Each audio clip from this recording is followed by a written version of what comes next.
नमस्कार दोस्तों, स्वागत है आप सभी का डिजिटल स्टडी 94 पर।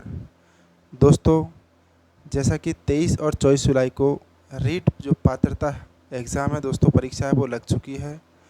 और दोस्तों उसके दूसरे दिन दोस्तों जैसे ही 24 तारीख के बाद में 25 तारीख को जो मास्टर पेपर है दोस्तों, माध्यमिक शिक्षा बोर्ड ने जो उनकी साइट है दोस्तों माध्यमिक शिक्षा बोर्ड की, उस पर अपलोड कर दी गई है। और दोस्तों आप भी दोस्तों माध्यमिक शिक्षा बोर्ड की जो एग्ज़ाम है वहाँ से अपना जो पेपर है, क्वेश्चन पेपर, वो डाउनलोड कर लीजिएगा। दोस्तों मैं इस वीडियो के अंदर जो सेकंड शिफ्ट है दोस्तों, सेकंड शिफ्ट लेवल 2 दोस्तों, सेकंड शिफ्ट है दोस्तों 23 जुलाई को जो सेकंड शिफ्ट है दोस्तों, उसके अंदर जो साइंस मैथ के क्वेश्चन पूछे गए हैं दोस्तों, यानी 30 मैथ के और 30 साइंस के, यानी 60 क्वेश्चन मैं आपको करवाने वाला हूं। और एकदम दोस्तों सटीक आंसर दोस्तों मैं आपको इसके अंदर करवाने वाला हूं। तो दोस्तों स्टार्ट करते हैं। तो सबसे पहले दोस्तों मैं आपको बता दूं कि जो क्वेश्चन बुकलेट है दोस्तों, जो सीरीज़ कोड है मेरे पास वो है सी वाली। तो मैं क्वेश्चन बुकलेट कोड जो सी है उसका सॉल्यूशन मैं करवा रहा हूँ साइंस और मैथ का। दोस्तों आपको वीडियो में शुरू से लेकर के अंत तक बने रहना है बिल्कुल। क्वेश्चन दोस्तों मैं स्पष्ट तरीके से आपको समझाने की कोशिश करूंगा। और हाँ दोस्तों, मैथ्स के जो क्वेश्चन है दोस्तों, जिसको सॉल्व करने की ज़रूरत है दोस्तों, मैं दोस्तों इतने बहुत ही आसान क्वेश्चन है कि वो आप आराम से सॉल्व कर लोगे। मैं सिर्फ दोस्तों मैथ्स के जो आंसर है, मैथ्स के आंसर दोस्तों मैं आपको बताऊंगा सिर्फ, ठीक है। उसके बाद में आप कोई दिक्कतें निकाल सकते हैं, बहुत सिंपल सिंपल क्वेश्चन दे रखे हैं मैथ्स के। मैं इस उद्देश्य से बना रहा हूँ कि आप अपना कितने नंबर आ रहे हैं, अपना जो आंकलन है वो कर सको। तो दोस्तों मैं चलता हूँ। सबसे पहला क्वेश्चन दोस्तों,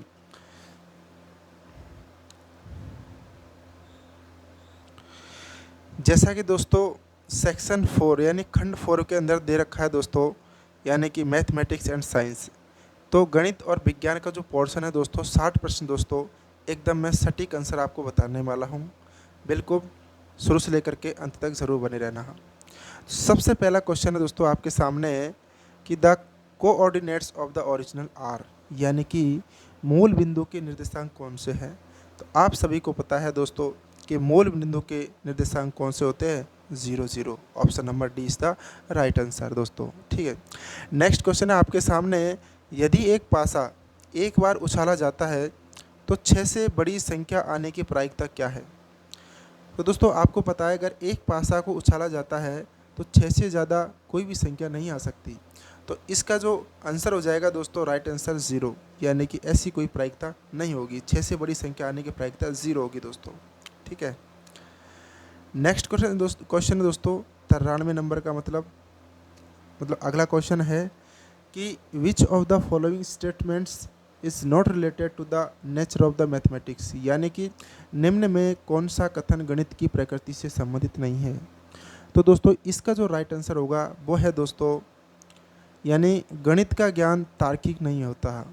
मतलब ये दोस्तों मतलब क्वेश्चन पूछ रहा है कि संबंध नहीं है, तो गणित का ज्ञान तार्किक नहीं होता, मतलब गणित का ज्ञान होता है दोस्तों तार्किक होता है। ये इसके अंदर गलत है। तो राइट आंसर कौन सा चल जाएगा, सी ऑप्शन बिल्कुल इसका करेक्ट आंसर दोस्तों। कन्फ्यूजन होने की बिल्कुल भी आवश्यकता नहीं है दोस्तों, बिल्कुल जो मैं प्रश्न के जो आंसर बता रहा हूँ बिल्कुल करेक्ट है दोस्तों, ठीक है। कोई अगर समस्या होगी किसी भी क्वेश्चन में तो बिल्कुल आपको बता दूंगा कि ये इस क्वेश्चन में कोई भी समस्या है। क्वेश्चन नंबर नेक्स्ट है दोस्तों आपके सामने कि गणित वह भाषा है जिसमें परमेश्वर ने संपूर्ण जगत या ब्रह्मांड को लिख दिया है। यह कथन किसने कहा है। आप सभी को पता है कि ये जो कथन है जो गैलीलियो ने कहा है दोस्तों। नेक्स्ट क्वेश्चन आपके सामने है दोस्तों, यानी नेपोलियन के अनुसार गणित की उन्नति तथा वृद्धि देश की संपन्नता से संबंधित है। यह कथन गणित के किस मूल्य से संबंधित है। तो दोस्तों पूछ रहा है कि गणित की उन्नति तथा वृद्धि देश की संपन्नता से संबंधित है। इसका जो राइट आंसर जाएगा दोस्तों वो है सामाजिक मूल्य दोस्तों, ठीक है। नेक्स्ट क्वेश्चन आपके सामने है कि गणित सार संग्रह नामक पुस्तक के लेखक महावीराचार्य है, ठीक है दोस्तों। नेक्स्ट क्वेश्चन आपके सामने प्रस्तुत है दोस्तों जैसे अगर कोई क्वेश्चन, वैसे तो मैथ्स है, अगर साइकोलॉजी होती है तो साइकोलॉजी के अंदर कुछ क्वेश्चन ऐसे होते हैं जो हिंदी में हमको समझ में नहीं आते हैं। तो हमको क्या करना पड़ता है दोस्तों, फिर इंग्लिश में समझना पड़ता है। तो मैथ्स में ज़्यादा कोई इशू नहीं है, तो आप आराम से कर सकते हो। बहुत आसान पेपर है दोस्तों, मैथ्स और साइंस का बहुत आसान पेपर आया दोस्तों, ठीक है। दोस्तों अगर आपको ये वीडियो अच्छी लगती है तो इस वीडियो को शेयर कर दीजिएगा और लाइक ज़रूर करना है। लाइक करने से दोस्तों हमें एक मोटिवेशन मिलता है, जिससे आपके लिए कुछ और भी अच्छा कंटेंट लेकर आए हम। तो एक बार दोस्तों सभी भाइयों से मेरा और बहनों से मेरा निवेदन है कि आप एक लाइक ज़रूर कीजिएगा, ठीक है। नए हो तो सब्सक्राइब कर लीजिएगा चैनल को, ठीक है। नेक्स्ट क्वेश्चन आपके सामने है, किस विधि में विशिष्ट से सामान्य की ओर जाते हुए हम गणित में सूत्रों की रचना करते हैं? कौन सी बात कर रहा है? विशिष्ट से सामान्य की बात कर रहा है, तो इसका राइट आंसर होगा आगमन विधि। यानी विशिष्ट से सामान्य के अंदर कौन सी विधि के अंदर जाते हैं? आगमन विधि के अंदर, ठीक है। नेक्स्ट क्वेश्चन है दोस्तों कि the knowledge of which of the following is most helpful in painting, यानी कि निम्नलिखित में से किसका ज्ञान चित्रकला में सर्वाधिक सहायक है?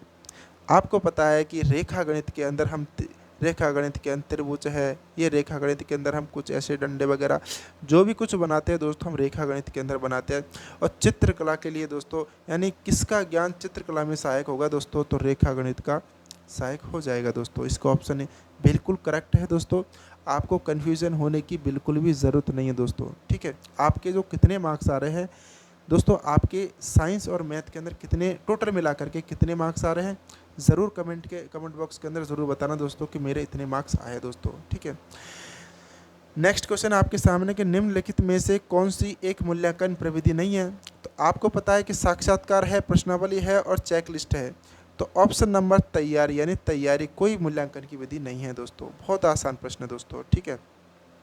नेक्स्ट क्वेश्चन आपके सामने प्रस्तुत है दोस्तों, the evaluation process is related to, यानी कि मूल्यांकन प्रक्रिया संबंधित है दोस्तों।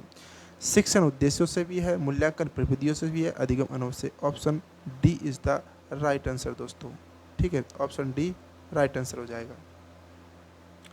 नेक्स्ट क्वेश्चन आपके सामने उपस्थित दोस्तों कि निदानात्मक परीक्षण का उद्देश्य क्या है? साथियों, निदानात्मक परीक्षण का उद्देश्य होता है, the purpose of the diagnostic testing is, इसका मतलब होता है यानी कि विषय विषय विषय विशेष में उपलब्धि की कमी का पता लगाना। यानी कि निदानात्मक होता है वो, यानी जो कमी होती है ना उसका पता लगाना किसके अंदर किया जाता है, यानी विषय विशेष में उपलब्धि की कमी का पता लगाना क्या कहलाता है? निदानात्मक परीक्षण कहलाता है, ठीक है। तो सबसे बेस्ट दोस्तों इसका आंसर जाएगा दोस्तों सी। लेकिन कठिनाई स्तर के आधार पर छात्रों का वर्गीकरण करना, यानी कठिनाई स्तर के छात्रों का वर्गीकरण करना, मतलब निदानात्मक का मतलब ही क्या होता है दोस्तों, मतलब अगर किसी चीज़ में कमी है तो उसका क्या करना? पता लगाना। तो कठिनाई स्तर के आधार पर छात्रों का वर्गीकरण करना, मतलब इसी से दोस्तों पता लग जाता है एक तरीके से वर्गीकरण के कौन कमज़ोर है और कौन कमज़ोर नहीं है दोस्तों। तो एक तरीके से दोस्तों बी भी सही जा रहा है यहाँ पर और सी भी सही जा रहा है। तो इसका आंसर दोस्तों मतलब ये सभी होने चाहिए, मतलब अध्ययन पद्धतियों का दिशा निर्देश करना। तो निदानात्मक परीक्षण के अंदर दोस्तों ये सभी इसका आंसर जाना चाहिए दोस्तों। अगर दोस्तों आपको लगता है कि सिर्फ और सिर्फ सी जाएगा तो ज़रूर कमेंट बॉक्स में कमेंट करके ज़रूर बताइए दोस्तों। एक इसके अंदर थोड़ा सा कन्फ्यूजन है, तो मेरे हिसाब से दोस्तों सी, मतलब सी तो बिल्कुल है ही 100%, लेकिन ये सभी क्या हो सकता है? ऑप्शन का राइट आंसर हो सकता है दोस्तों, ठीक है। नेक्स्ट क्वेश्चन दोस्तों आपके सामने है, यानी किसी भी विधि में कुछ नया प्राप्त करने के लिए विभिन्न कथनों या फिर भागों के संयोजन की प्रक्रिया, यानी संयोजन, यानी किसी संयोजन मतलब जोड़ना। तो किसी भी विधि के अंदर किसी भी कोई भी सवाल करते हैं तो संयोजन करते हैं, तो संयोजन का मतलब होता है संश्लेषण विधि। इसका राइट आंसर चला जाएगा दोस्तों डी ऑप्शन, ठीक है। नेक्स्ट क्वेश्चन दोस्तों आपके सामने उपस्थित है दोस्तों, तो इसका मैं डायरेक्ट आंसर बता देता हूँ। बहुत ही सिंपल है, कोई दिक्कत नहीं दोस्तों, आराम से आप कर लोगे, कोई दिक्कत नहीं है, ठीक है। अगर विश्लेषण आपको चाहिए तो कोई दिक्कत नहीं है, मैं आराम से आपको विश्लेषण कर दूँगा किसी नेक्स्ट वीडियो में। अभी मेरा उद्देश्य है कि आपको जो 23 जुलाई को एग्ज़ाम हुई थी, सेकंड शिफ्ट के अंदर क्वेश्चन पूछे गए थे, उनका आंसर क्या है, जिससे आप जो अपना आकलन कर सके कि मेरा जो पात्रता क्लियर हो रही है नहीं हो रही है, उसका आकलन कर सके। तो मैं इसका सिर्फ और सिर्फ आपको क्या बता रहा हूँ, अभी आंसर बता रहा हूँ दोस्तों, ठीक है। इसका जो राइट आंसर होगा दोस्तों 5 हो जाएगा, ठीक है।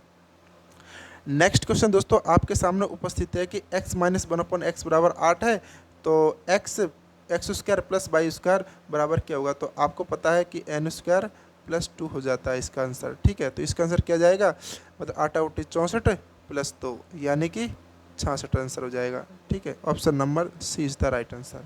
ठीक है, नेक्स्ट क्वेश्चन दोस्तों आपके सामने है, यानी कि क्वेश्चन दे रखा है the factor of the x4 minus x minus का होल 4 इज। तो इसका दोस्तों बहुत ही आसान है, ए स्क्वायर माइनस बी स्क्वायर वाला फॉर्मूला लगाना है और खोलते जाना है, यानी ए स्क्वायर माइनस बी स्क्वायर वाला फॉर्मूला लगाना है और खोलते जाना है, बस कोई दिक्कत नहीं है। ठीक है, ये वाला फॉर्मूला लगाना है, खोलते जाना है। इसका जो राइट आंसर होगा दोस्तों ए, यानी कि by 2x minus by 2x square minus 2x by plus by square, इसका राइट आंसर हो जाएगा। ठीक है, नेक्स्ट क्वेश्चन आपके सामने है दोस्तों, दो संख्याओं का योग दे रखा है 22। ठीक है, और उनके वर्गों का योग दे रखा है 404 हो, तो उन संख्याओं का गुणनफल क्या होगा दोस्तों। इसका जो राइट आंसर जाएगा दोस्तों वो 40 आंसर चला जाएगा। ठीक है, आप निकाल करके देख सकते हो, दो संख्याओं का योग 22 है और उनके वर्गों का योग क्या होगा। तो जैसे कि एक संख्या 20 है और दूसरी अगर दो ले लेते हैं तो 20 का 400 और 2 दूनी का 4, तो उन संख्याओं का गुणनफल क्या होगा, तो 20 दूनी का 40, मतलब आंसर क्या पहुंच जाएगा दोस्तों, इसका 40 हो जाएगा। ठीक है, बहुत आसान क्वेश्चन है। वह न्यूनतम संख्या जिसे 1800 को गुणा करने पर एक पूर्ण घन संख्या प्राप्त हो के अंकों का योग। बहुत ही अच्छा क्वेश्चन है दोस्तों, कोई बहुत ही अच्छा क्वेश्चन है, सिंपल भी है लेकिन काफ़ी अच्छा बोल सकते हैं अपन, क्योंकि अच्छा लेवल का भी है। क्योंकि इसके अंदर क्या करना है कि 1800 को गुणा करने पर एक पूर्ण घन संख्या, यानी कि 1800 के फैक्टर निकालो आप। 1800 के जब फैक्टर निकालोगे ना, तो दोस्तों इसके अंदर 3 × 5 से गुणा करेंगे ना, तब जाके ये पूर्ण घन बन जाएगा। और पूर्ण घन बन जाएगा दोस्तों तो 5 का 15 हो जाएगा, और 15 होगा तो 15 से गुणा करने पर पूर्ण घन बनेगा।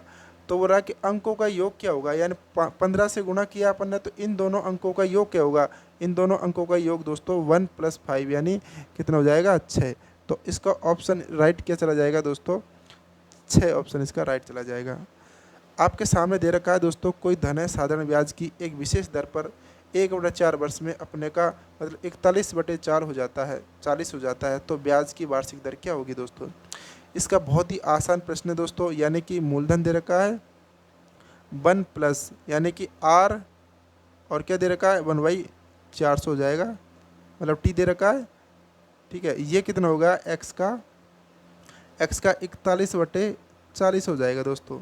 x से x कट जाएगा, r/400 है, माइनस बन जाएगा, तो 1/ इधर 40 हो जाएगा, तो 40 से 40 कटेगा तो r बराबर कितना जाएगा दोस्तों, 10%। तो इसका जो राइट आंसर हो जाएगा दोस्तों 10% हो जाएगा। ठीक है, नेक्स्ट क्वेश्चन है दोस्तों आपके सामने, ये दोस्तों चक्रवृद्धि ब्याज से पूछा गया है। बहुत ही आसान प्रश्न है दोस्तों। चक्रवृद्धि ब्याज से क्या पूछा गया है कि 10% वार्षिक चक्रवृद्धि ब्याज पर 2000 रुपये कितने वर्षों में 2420 हो जाएगा। तो इसका जो राइट आंसर है दोस्तों 2 हो जाएगा, यानी कि 2000 रुपये दे रखे हैं और 10% दे रखी है, तो 110/100 टी कर लो, और उसके बाद में कितना दे रखा है 2420। इसको काटोगे दोस्तों तो लगभग ये जो है ना, ये 121 आ जाएगा, 121/200 हो जाएगा, और ये 11/10 का होल स्क्वायर है, और ये 0 से 0 11/10 और 11/10 का होल स्क्वायर है, तो टी बराबर कितना हो जाएगा दोस्तों 2, इसका राइट आंसर चला जाएगा। नेक्स्ट क्वेश्चन दोस्तों आपके सामने उपस्थित है मैथ का, यदि 7 वस्तुओं का विक्रय मूल्य 6 वस्तुओं के क्रय मूल्य के बराबर हो तो कितने प्रतिशत हानि होगी।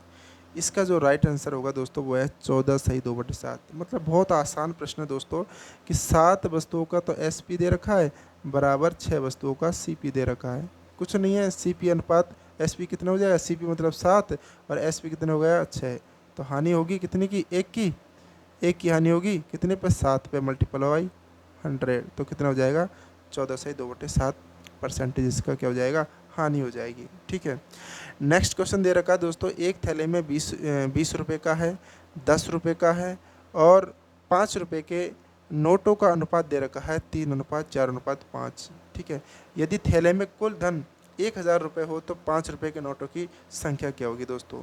तो आपको पता है दोस्तों इसका जो राइट आंसर होगा वो होगा 40। कैसे होगा दोस्तों, बहुत आसान है। 20 रुपये के दे रखा है, 10 रुपये के दे रखा है, 5 रुपये के दे रखा है, तीन मतलब नोटों की संख्या दे रखी है, तो टोटल कितना होगा 20 दिया का 60 अनुपात 10 रुपये के नोटों की संख्या 4 के अनुपात में 10 को 40 टोटल वैल्यू और 5×25 यानी कितना 12:8:5 यानी 12 और 8 20 और 5 25। 25 का भाग लगाओ 1000 के अंदर तो 40 आएगा। 40 गुणा मतलब टोटल वैल्यू किसकी चाहिए अपन को, 5 के नोटों की चाहिए ना। 5 के नोटों की संख्या कितनी है, तो 40 अनुपात आ गया 1 की वैल्यू, तो 5 से मल्टीप्लाई कर लो। और उसके बाद कौन से, अगर 5 के नोट की अगर संख्या चाहिए तो 5 से भाग दे दो।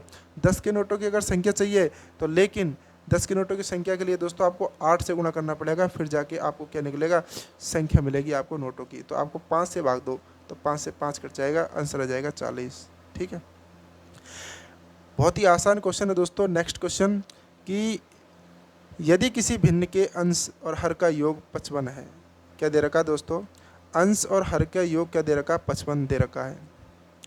तो भिन्न का मान 3/8 है, तो भिन्न क्या होगी, बहुत आसान है दोस्तों। यानी कि भिन्न का मान 3:8 है, तो एक तरह से 3x मान लो और 8x मान लो।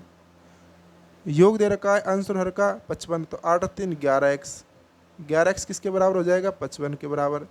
ठीक है, तो x बराबर 11×5 55 यानी 5 हो जाएगा। अगर x बराबर 5 है तो बोल रहा है कि तो भिन्न क्या होगी, तो 5×15/8×40। तो इसके अंदर कोई भी ऑप्शन में नहीं है, तो ऑप्शन नंबर डी इसका आंसर चला जाएगा। यदि एक तिर्यक रेखा, मतलब यदि एक तिर्यक रेखा रेखाओं समांतर रेखाओं यानी दो समांतर रेखाओं को प्रतिच्छेद करे, यानी दो समांतर रेखा है प्रतिच्छेद करती है, तो ये कोण क्या होता है, बराबर होते हैं। ये इसे संगत कोण कहा जाता है, ऑप्शन नंबर सी। ठीक है, नेक्स्ट क्वेश्चन दोस्तों आपके सामने बिल्कुल बहुत ही आसान है, बहुत ही सटीक आंसर दोस्तों आपको मैं बता रहा हूँ। इसमें कोई कन्फ्यूजन होने की आवश्यकता है नहीं है दोस्तों। अभी ऐसे ऐसे क्वेश्चन पूछे जा रहे हैं लुल्लू पुल्लू, यार ये कोई क्वेश्चन है कि यार, सोचने की बात है। यानी समकोण त्रिभुज में सबसे लंबी भुजा कौन सी होती है, यार आपको सबको पता है समकोण त्रिभुज है, ये आधार है, ये लंब है, ये तो क्या हो जाएगी, कर्ण हो जाएगा। तो ऑप्शन नंबर सबसे लंबी कर्ण हो जाएगी। इसके अंदर देखते हैं दोस्तों, बहुत ही आसान प्रश्न है आपके सामने। यानी कि ये दे रखा है आपके सामने एक डायग्राम के दिए गए चित्र में पी एस समांतर क्यू आर, यानी पी एस समांतर क्यू आर मतलब एक समांतर चतुर्भुज है। ठीक है, समांतर चतुर्भुज है दोस्तों, आमने सामने एक भुजाएं बराबर होती है और आमने सामने कोण क्या होते हैं, बराबर होते हैं। अगर एक त्रिभुज देखिए 2x + 3x और 5x, मतलब 10x की वैल्यू दे रखी है, मतलब 10x बराबर कितना होता है, एक त्रिभुज के तीनों कोणों का योग कितना होता है 180, तो 10x बराबर 180। ठीक है, 10x बराबर कितना हो गया दोस्तों 180 हो गया। तो x बराबर कितना हो गया, मतलब 18। अगर ये 18 हो गया, ये कोण कितना 5 से गुणा कर दो, 18×5 90। अगर ये 90 है दोस्तों तो ये भी कितना हो जाएगा 90 ही हो जाएगा। तो ऑप्शन नंबर 20 का राइट आंसर चला जाएगा। ठीक है दोस्तों, नेक्स्ट क्वेश्चन देखते हैं। पंचभुज के सभी अंत्यकोणों का योग क्या होगा, बहुत आसान है दोस्तों। भाई अंत्यकोणों के योग का फॉर्मूला क्या होता है 180 × n-2। तो अगर 180 × n-2 यानी 5 - 3 तो कितना होगा 18 54 540 इसका राइट आंसर हो जाएगा। नेक्स्ट क्वेश्चन दोस्तों आपके सामने प्रस्तुत है। एक वृत्त की त्रिज्या 6 सेंटीमीटर है। बहुत आसान प्रश्न दोस्तों, एक वृत्त दे रखा है, उसकी त्रिज्या दे रखी है 6 सेंटीमीटर। ठीक है, और यहाँ से ये बना रखा है इसने पी बिंदु। ठीक है, एक वृत्त की त्रिज्या 6 सेंटीमीटर है, ये 6 सेंटीमीटर है, और पी कोई बिंदु है जो केंद्र से 10 सेंटीमीटर की दूर पर है, तो ये कितना 10 है। अगर ये समकोण त्रिभुज होता है दोस्तों, कोई भी स्पर्श रेखा होती है, मतलब किसी वृत्त पर स्पर्श रेखा होती है, वो केंद्र से जो त्रिज्या होती है उसके मध्य का जो कोण होता है 90 डिग्री होता है। अगर 90 डिग्री के सामने अगर 10 है, और ये क्या होगा फिर, ये 90 डिग्री सामने 10 है, ये आधार है, ये 6 आधार है, ये 10 है, तो ये क्या होगा समकोण त्रिज्या 8 हो जाएगा। तो ऑप्शन नंबर सी चला जाएगा इसका आंसर। बहुत आसान प्रश्न है दोस्तों। नेक्स्ट क्वेश्चन है आपके सामने, एक समकोण त्रिभुज में यदि इसकी भुजाएं, एक समकोण त्रिभुज दे रखा है दोस्तों, ठीक है, इसकी भुजाएं 15 सेंटीमीटर 8 सेंटीमीटर है, एक दूसरे की लंबाई है, मतलब एक दूसरे की लंबाई ये 8 है और ये 15 है दोस्तों। तो 8 15 ये कितने हो जाएगी 17, मतलब समकोण त्रिभुज में क्या होता है, एक समकोण बनता है कितना का, 8 15 और 17 का, तो ये समकोण त्रिभुज बन जाता है होता है। तो इसका परिमाप क्या होगा, परिमाप का मतलब तीनों को जोड़ दो, यानी कि 17 और 15, 15 दूनी 30, 32 और 8 40, ऑप्शन नंबर ए चल जाएगा इसका आंसर। बहुत आसान है दोस्तों। नेक्स्ट क्वेश्चन दोस्तों आपके सामने प्रस्तुत है, यानी 1 2 3 4 अनंत तक दोस्तों चल रहा है एन संख्याओं का समांतर मध्य क्या होगा, समांतर माध्य पूछा है दोस्तों इन्होंने। तो बहुत आसान है दोस्तों इसका, जैसे कि 1 + 2 + 3 4 फिर डॉट डॉट एन, एन संख्याओं का योग क्या होगा, एन गुणा, अरे यार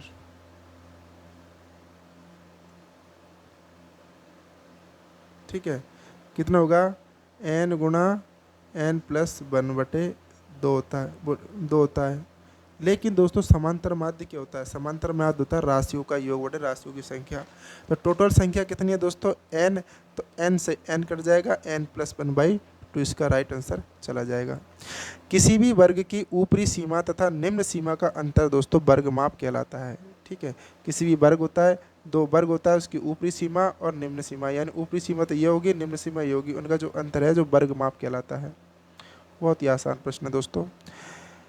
अब दोस्तों हम आते हैं दोस्तों मैथ्स के 30 क्वेश्चन, 30 के 30 उम्मीद है कि आपको मतलब बहुत ही आसान है दोस्तों। आप स्वयं दोस्तों मुझे लगता है कि 30 में से 30 सारे क्वेश्चन आप मतलब सारे नंबर लेके आए होंगे आप, 30 में से 30 आपका दोस्तों कमेंट बॉक्स में कमेंट करके ज़रूर बताना है कि मैथ में आपके कितने नंबर आए हैं। तो यार ऐसा मतलब प्रश्न ऐसे है कि मतलब यार इसमें तो कम से कम 30 में से 30 ही आने चाहिए, एक भी नंबर नहीं कटना चाहिए किसी भी हालत में। चलिए दोस्तों नेक्स्ट क्वेश्चन अपना साइंस के चलते दोस्तों, 30 क्वेश्चन साइंस के हैं कि पवित्र उपवन पाए जाते हैं, यानी कि sacred groves are found in, यानी पवित्र जो उपवन पाए जाते हैं वो दोस्तों मेघालय की खासी व जयंती पहाड़ियों में, राजस्थान की अरावली पर्वत श्रृंखला, और ये तीनों जगह दोस्तों। इसका जो राइट आंसर होगा दोस्तों ऑप्शन नंबर डी हो जाएगा, ठीक है। नेक्स्ट क्वेश्चन है दोस्तों आपके सामने है, यानी कि विच बैक्टीरियम कॉज प्लेजरी डिसीज इन ह्यूमन, तो इसका जो राइट आंसर हो जाएगा दोस्तों प्लूरिशी रोग होता है वो दोस्तों कौन से जीवाणु से मानव में प्लूरिशी रोग होता है, तो उसका जो राइट आंसर होगा दोस्तों ये है माइकोबैक्टीरियम ट्यूबरकुलोसिस दोस्तों, इसके कारण प्लूरिसिस रोग हो जाता है। मानव की त्वचा की तेलीय ग्रंथि कौन से प्रकार की होती है, एपोक्राइन प्रकार की होती है दोस्तों ये, ठीक है। नेक्स्ट क्वेश्चन चलते हैं अपन 124 नंबर में कि दोस्तों विटामिन ए, क्वेश्चन पूछा गया है बहुत आसान कि विटामिन ए दोस्तों, ये तो मैंने कम्युनिटी में डाला था दोस्तों, ठीक है। आप बोलते हो कि इतना आसान प्रश्न दोस्तों कम्युनिटी में ऐसे ही प्रश्न डाले जाते हैं, ठीक है। तो विटामिन ए की कमी से होने वाला रोग कौन सा है दोस्तों, तो वो कौन सा है, रतौंधी, आप सभी को पता है। कोशिका चक्र की कौन सी प्रवस्था में हिस्टोन प्रोटीन का संश्लेषण होता है दोस्तों, तो कोशिका चक्र की बात कर रहा है, तो कोशिका चक्र में दोस्तों ये सबसे अंतरावस्था, और इसके अंदर दोस्तों जीवन फेज होता है ना, जीवन SG2, तो जीवन फेज के अंदर दोस्तों जीवन प्रावस्था के अंदर दोस्तों हिस्टोन प्रोटीन का संश्लेषण होता है दोस्तों। इसका करेक्ट आंसर जीवन प्रावस्था ही होगा, थोड़ा सा एक बार देख लेना आप, कन्फ्यूजन है थोड़ा सा, इसका राइट आंसर मेरे हिसाब से जीवन प्रावस्था ही होगा। तो दोस्तों मैंने आपको एक प्रश्न सिर्फ ये बताया है, इसके अंदर थोड़ा सा कन्फ्यूजन है, तो बिल्कुल आप कमेंट बॉक्स में कमेंट करके बताना कि इसका राइट आंसर क्या होगा दोस्तों, ठीक है। नेक्स्ट क्वेश्चन आपके सामने है दोस्तों कि बहुत आसान प्रश्न पूछे गए हैं दोस्तों कि भारत में परिवार नियोजन यानी परिवार कल्याण कार्यक्रम की शुरुआत कब हुई थी दोस्तों ये हुई थी 1952 में, लेकिन दोस्तों इसके पास में कौन सा 1951, इसका राइट आंसर चला जाएगा। निम्नलिखित में से कौन सा हार्मोन है जो प्रसवता में सहायक होता है दोस्तों, प्रोजेस्टेरोन हार्मोन प्रसवता में क्या होता है सहायक होता है। निम्नलिखित में से कौन सा खरीफ की फसल का उदाहरण नहीं है, तो दोस्तों सोयाबीन खरीफ की फसल है, कपास मक्का, इसका जो राइट आंसर होगा मक्का एक रबी की फसल है दोस्तों। नेक्स्ट क्वेश्चन आपके सामने उपस्थित है कि निम्नलिखित में से कौन सी एक वैज्ञानिक शिक्षण विधि नहीं है दोस्तों, ऐसे पूछा है कि वैज्ञानिक शिक्षण विधि कौन सी नहीं है, तो इसका आंसर हो जाएगा दोस्तों मूल्यांकन विधि वैज्ञानिक विधि है, प्रश्नावली वैज्ञानिक विधि है, मनोदैहिक विधि।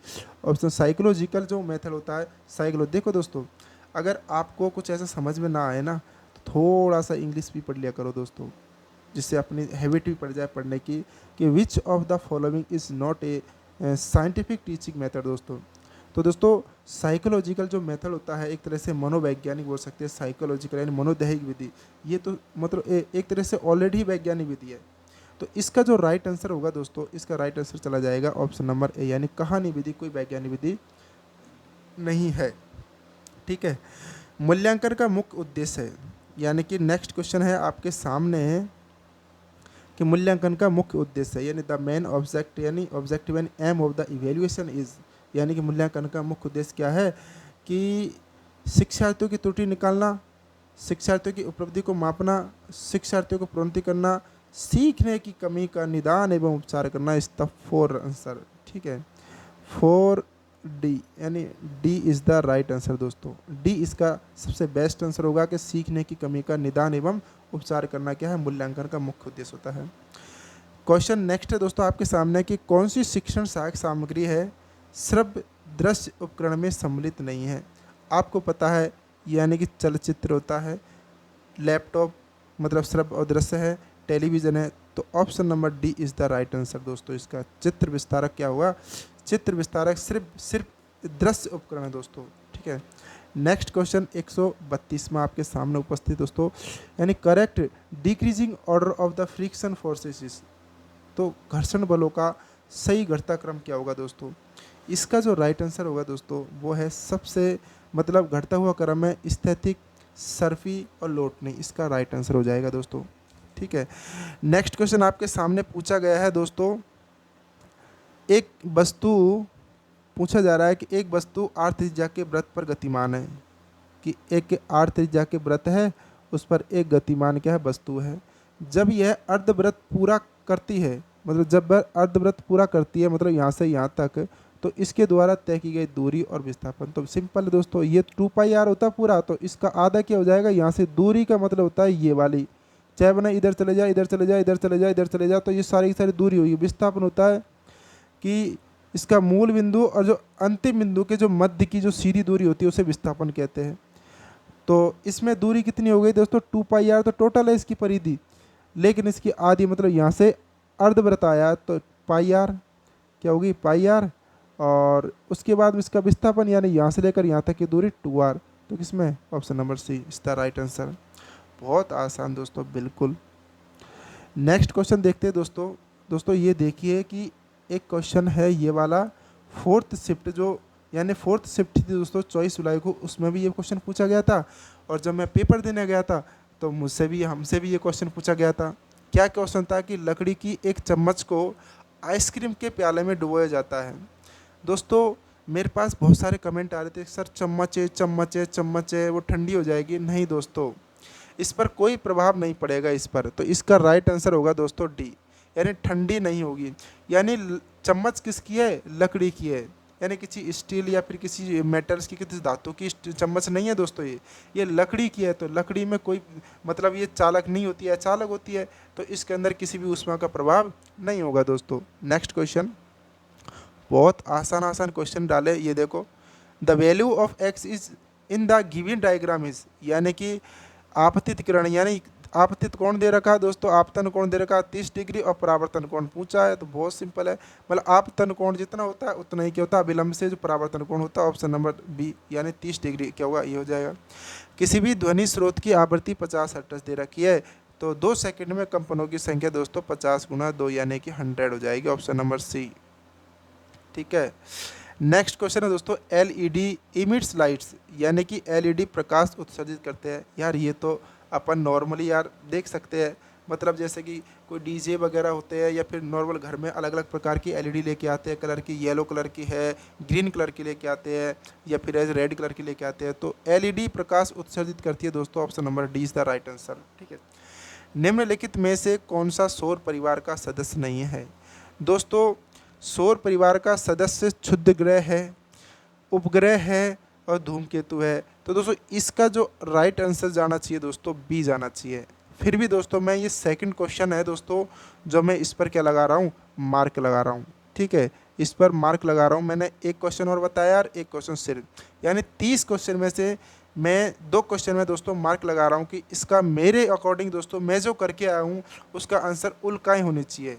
ठीक है, ये एक सौर परिवार का सदस्य नहीं है, क्योंकि उपग्रह है दोस्तों, क्षुद्र ग्रह वहाँ पर होते हैं। क्षुद्र ग्रह यानी कि बृहस्पति और मंगल ग्रह के बीच में, और धूमकेतु होते हैं, और उल्काएँ होती हैं दोस्तों, उल्कापिंड, ये इस परिवार का सदस्य नहीं होता है। तो मेरे हिसाब से दोस्तों इसका 90% ये है कि उल्काएँ इसका आंसर जाना चाहिए।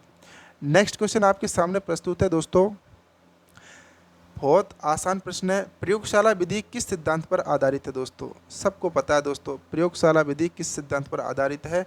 करके सीखने पर, देख करके सीखने पर, रट कर सीखने पर? नहीं दोस्तों, प्रयोगशाला विधि करके सीखने पर आधारित है। इसका राइट आंसर बिल्कुल सटीक एकदम राइट आंसर होगा दोस्तों ये। निम्नलिखित में से संश्लेषित रेशा कौन सा है? तो संश्लेषित रेशा नायलॉन 66 हो जाएगा। ठीक है, कपास नहीं है, रेशम नहीं है, ऊन नहीं है। नेक्स्ट क्वेश्चन आपके सामने दोस्तों कि पोटेशियम तत्व का प्रतीक क्या है? तो ऑप्शन नंबर के इसका राइट आंसर चला जाएगा। ठीक है, के इसका राइट आंसर चला जाएगा। ठीक है, क्वेश्चन पूछा जाता है दोस्तों को एल्यूमिनियम नाइट्रेट का रासायनिक सूत्र क्या है? दोस्तों एल्यूमिनियम नाइट्रेट का रासायनिक सूत्र है AlNO3 का होल थ्राइज। इसका option number 20 the right answer. ठीक है, निम्नलिखित में से कौन सा मिश्रण निष्पादन विधि द्वारा पृथक किया जाता है?